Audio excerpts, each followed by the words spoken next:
Hello everyone, good morning. আশা করি আপনারা সকলে ভালো আছেন। আমার চ্যানেলের নতুন আরেকটা ভিডিওতে আপনাদের সকলকে স্বাগত। আজকের এই ভিডিওটা সকাল সকাল রান্নাঘর থেকেই শুরু করছি।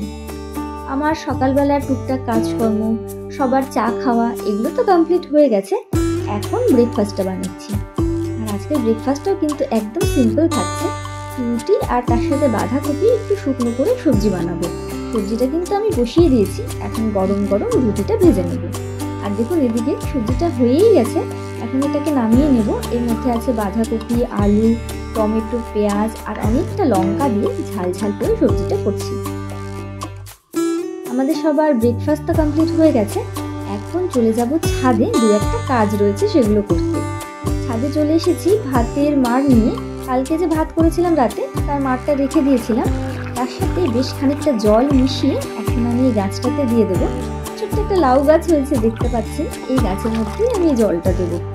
যারা এটা ব্যবহার করেছেন তারা তো জানেন, লাউ কিংবা কুমড়ো গাছে এই জলটা দিলে কিন্তু সেটা গাছের স্বাস্থ্যের পক্ষে ভীষণ উপকারী। যারা ব্যবহার করেননি একবার করে দেখতে পারেন। আর দেখুন এখন আমি এই বেগুনগুলোকে হারভেস্ট করে নিচ্ছি। ছোট্ট গাছগুলোতে না অনেকগুলো করে বেগুন হয়েছে, আর বেগুনের ভারে গাছগুলো একেবারে নুয়ে পড়ছিল।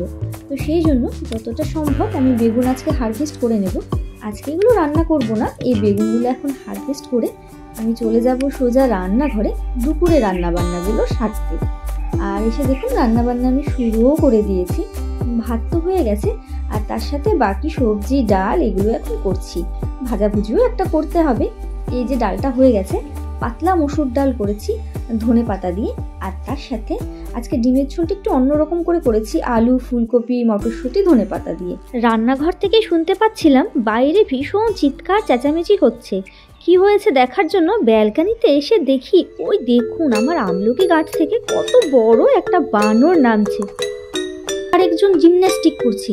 এভাবে একজন দুজন করতে করতে দেখছি সারা বাড়িতে একেবারে বানর কিলবিল করছে। এই দেখুন ছোট বাচ্চা কাচ্চা নিয়ে সব ব্যালকানিতে চলে এসেছে।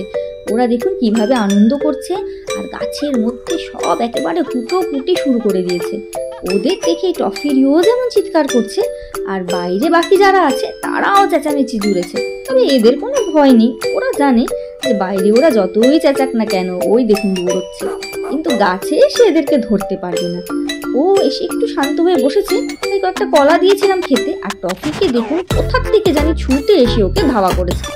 মানুষ তো এক এক করে ওদের বাসস্থান, খাদ্য সবই কেড়ে নিচ্ছে, ওরা যাবেই বা কোথায়। আর দেখুন এখন এরা সবাই লোকালয়ে আস্তে আস্তে কেমন অভ্যেস হয়ে গেছে, ভয় পায় না, রাস্তায় হাঁটছে। সব বাচ্চা কাচ্চা নিয়ে একদম সবার বাড়ি বাড়িতে দেখুন ঘুরে বেড়াচ্ছে।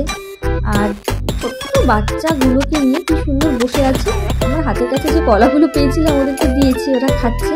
আমি ছাড়া আরও পাড়ার কয়েকজনও আছে যারা ওদেরকে খেতে দিয়েছিল। আর দেখুন এরা কিন্তু নিচে ওত পেতে দাঁড়িয়ে আছে, কখন একটাকে হাতে পাবে আর হাতে পেলেই সাজটা করে দেবে ওদের এরিয়াতে আসার জন্য। তবে সেগুড়ে বালি সেটা তো সম্ভব নয়, ওরা নিচ থেকেই চেঁচামেচি করে যাচ্ছে।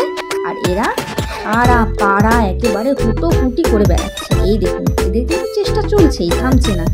আর চিৎকার চেঁচামেচিতে একেবারে টেকা মুশকিল হয়ে যাচ্ছে। আজকের দিনের বেলার অনেকটা সময় এদের কাণ্ড কারখানা দেখেই কিন্তু পার হয়ে গেল। সবেমাত্র দুপুরে রান্নাটা শেষ করেছিলাম, এখনো তো আমাদের খাওয়া দাওয়া হয়নি, এমনকি আমার স্নান পুজো কিচ্ছু হয়নি। তখন থেকে এদের কাণ্ডই দেখে যাচ্ছি। আর হ্যাঁ, যতটা সম্ভব আপনাদের সাথে শেয়ার করার জন্য ক্যামেরা বন্দি করে রাখছি। দেখুন বারান্দার মধ্যে এসে বসেছে, আর আমার এত কাছে বসে আছে এই ছোট্ট বাচ্চাটা, একটু ভয় পাচ্ছে না। তো যাই হোক, আজকের এই ভিডিওটা ওদের দুষ্টুমি দিয়ে শেষ করছি। নেক্সট আপনাদের সাথে দেখা হবে নতুন আরেকটা ভিডিও নিয়ে। ততক্ষণ পর্যন্ত সুস্থ থাকবেন, ভালো থাকবেন।